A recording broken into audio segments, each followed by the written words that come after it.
வணக்கம். தமிழ்நாட்டில் ஏற்கனவே தீய சக்தி, அதுக்கப்புறமா தூய சக்தி, இந்த மாதிரிலாம் நிறைய சக்திங்களை நீங்கள் கேட்டிருப்பீங்க, பார்த்துருப்பீங்க. இப்போ புதுசாக தீர்ந்து போன சக்தின்னு ஒன்று வந்திருக்கு. அதுக்கு அடுத்தால இன்னைக்கு ஸ்பெஷலாக காஞ்சி போன சக்தின்னு ஒன்று உருவாகிருக்கு. இதை பற்றி பார்க்கலாம். அதாவது 2001 ஜெயலலிதா அம்மா அவங்க பேருக்கு பின்னாடி என்கிற ஒரு எழுத்தை சேர்த்துக்கிட்டாங்க. அது ஏன் சேர்த்தாங்கன்னா நியூமராலஜி, அதாவது எண் கணக்கு. அப்போ அது ரொம்ப ஃபேமஸாக இருந்தது. அந்த மாதிரி சேர்த்துக்கிட்டதுனால அதனுடைய அர்த்தம் என்னன்னா, தீய அரசியல் அவங்கள விட்டு போகணும் அப்படிங்கிறது தான் அதனுடைய அரசியல் நோக்கம். அதனால அந்த தீய சக்தி அப்படிங்கிற ஒரு பேர் வெளியே வந்தது. அதை அவங்க ஓங்கி ஒழித்தாங்க. திமுக தீய சக்தி அப்படின்னு அவங்க சட்டசபையிலையும் ஒழித்தாங்க, வெளியும் ஒழித்தாங்க. அவங்களுடைய பிரச்சார பாடல்லையும் சரி, அவங்க பொதுக்கூட்டத்திலையும் சரி, தீய சக்தி திமுக, தீய சக்தி திமுகன்னு சொல்லி பிரபலப்படுத்தினாங்க. அது அதிமுக தொண்டர்களுக்கு பெரிய உத்வேகம் கொடுத்தது. ஏன்னா அந்த காலத்துல பாகிஸ்தான் இந்தியா மாதிரி இருப்பாங்க அதிமுக திமுக எல்லாமே. அப்படி உத்வேகத்தை கொடுத்து தேர்தலில் வெற்றியும் பெற்றாங்க. அதுக்கப்புறமா எடப்பாடி வந்தாரு. அந்த அளவுக்கு ஒரு உத்வேகம் கிடையாது. அவர் யதார்த்தமான ஒரு ஆட்சியை செஞ்சுட்டு போயிட்டாரு.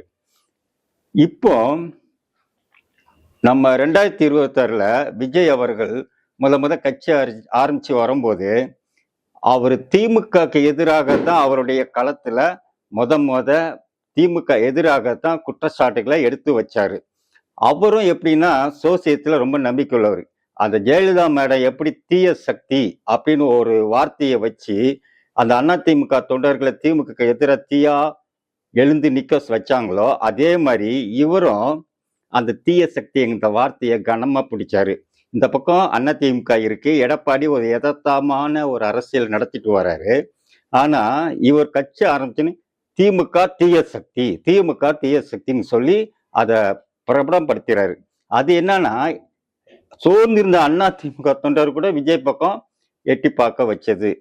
விஜய் இருக்க இளைஞர்களுக்கும் தீய சக்தினா திமுகனா தீய சக்தி போல, அவங்க அப்படி இப்படின்னு சொல்லி அவங்களுக்கு முன்னாள் அரசியல்லாம் தெரியாது. எப்படி எப்படி வந்தது, திமுக எப்படி கடந்து வந்ததுங்கிறதெல்லாம் தெரியாது.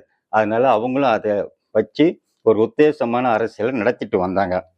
அதுக்கப்புறம் பார்த்தீங்கன்னா இப்போ விஜய் ஆட்சிக்கு வந்துட்டாரு. 2026 திருச்சி கிழக்குல வெற்றி பெற்று ராஜினாமா செஞ்சுட்டு அந்த தொகுதியில போய் நன்றி சொல்ல போறாரு.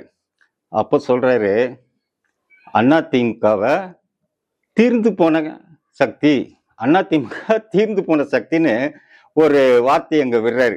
அதுக்கு முன்னாடி பாத்தீங்கன்னா எடப்பாடிக்கும் விஜய்க்கும் ரொம்ப பகலாம் கிடையாது. விஜய் கட்சி ஆரம்பிச்சு கரூர்ல 41 பேர் இறந்தாங்க. அந்த இறந்ததுக்கே நம்ம எடப்பாடி என்ன பண்ணாருன்னா, சட்டசபையில ஏதோ தாவேகா கட்சி எம்எல்ஏ மாதிரி அவருக்கு ஆதரவா எழுந்து நின்று பேசினாரு. அதே மாதிரி எலெக்ஷன் நேரத்திலையும் இவர் அமைச்சிருக்கிற அணி அதிமுக தானே பாதிக்கும் என்கிற உணர்வு இல்லாம தாவேகாவுக்கு ஆதரவா அவரு நடந்துகிட்டாரு.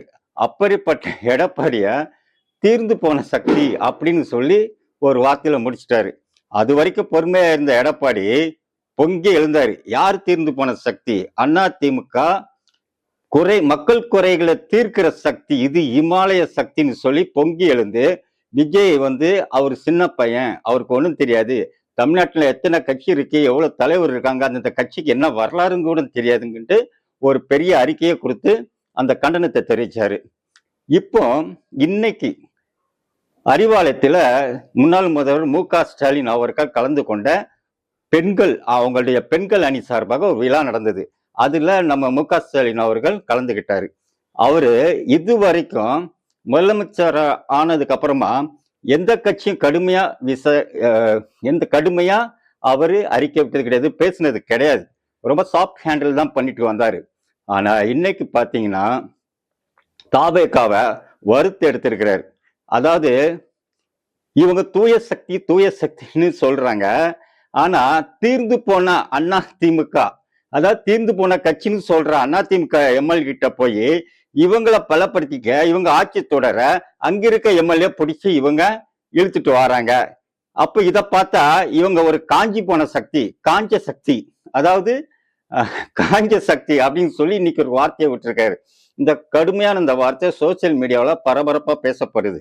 ஸோ நம்ம தமிழ்நாட்டில் தீய சக்தி, அதுக்கடுத்துல தீர்ந்து போன சக்தி, காஞ்சி போன சக்தி, இந்த 3 சக்தியும் இருக்கு. அப்ப நல்ல சக்தி எங்க இருக்கு?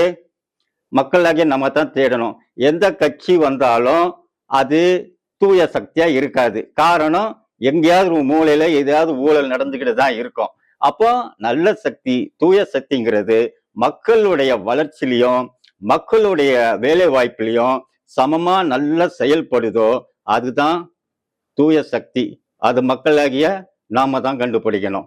நன்றி, வணக்கம்.